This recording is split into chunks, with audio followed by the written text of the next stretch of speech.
Are you working? What kind of work do you do?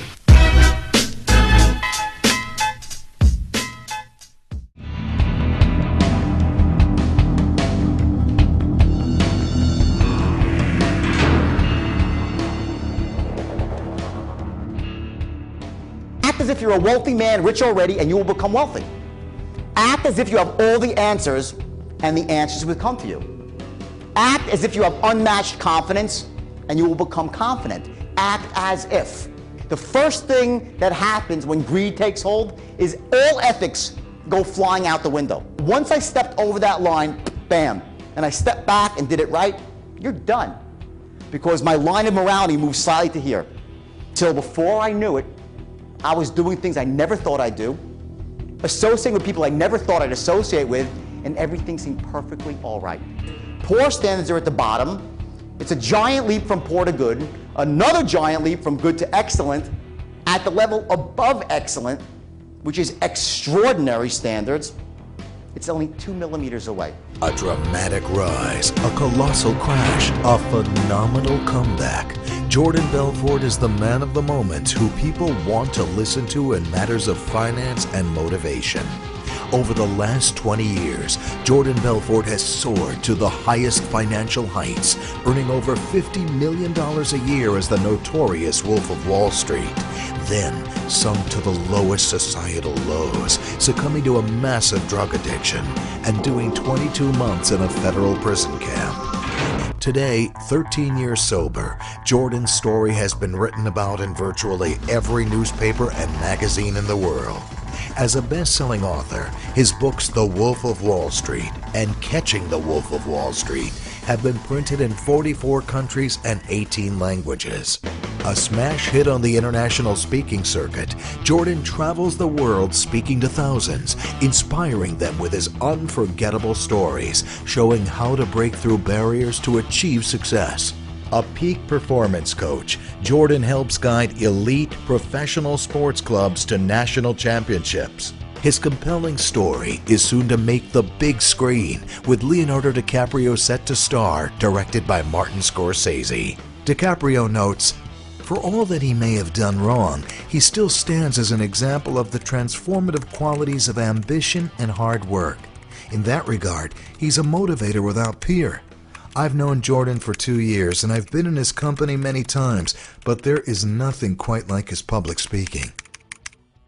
At 8 years old, I had a paper route.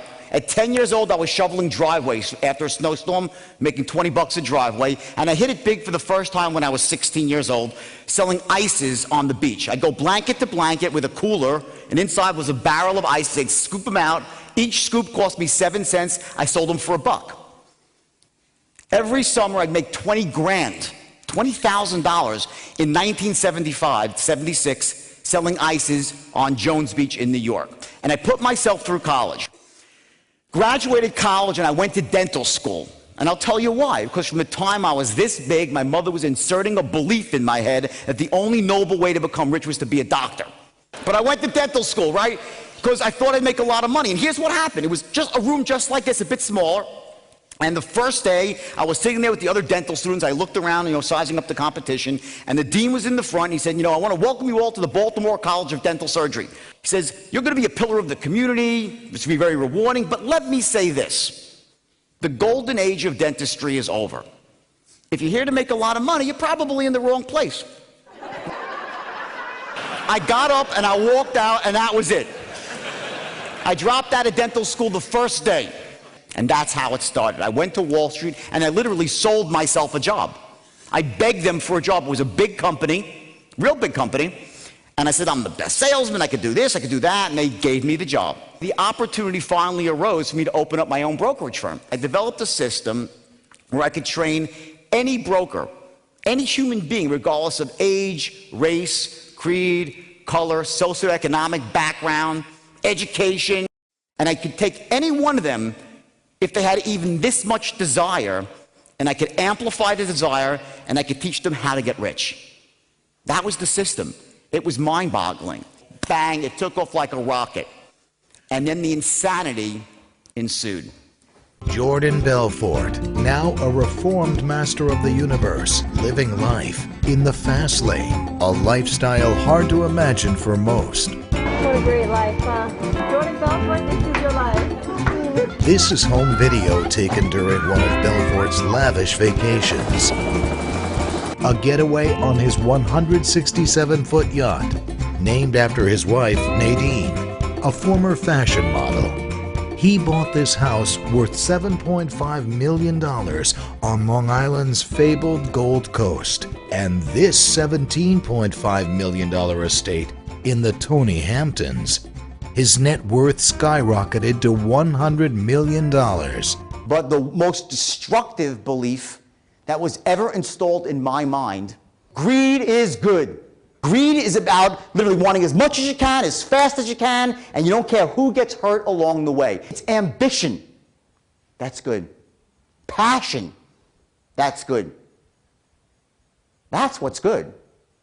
Ambition's behind growth, behind contribution, to make things better for everyone around you and yourself, and not to slash and burn along the way. I didn't have that distinction in my life, and it destroyed me.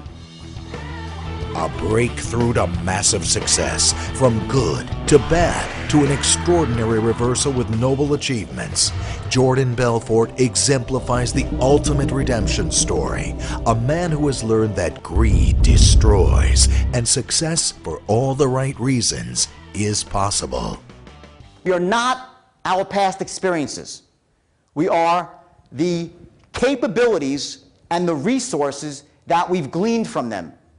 You make huge mistakes, but you're not those mistakes. You're not your bankruptcy. You're not your failure. What you are is the lessons that you've learned from that you can use now.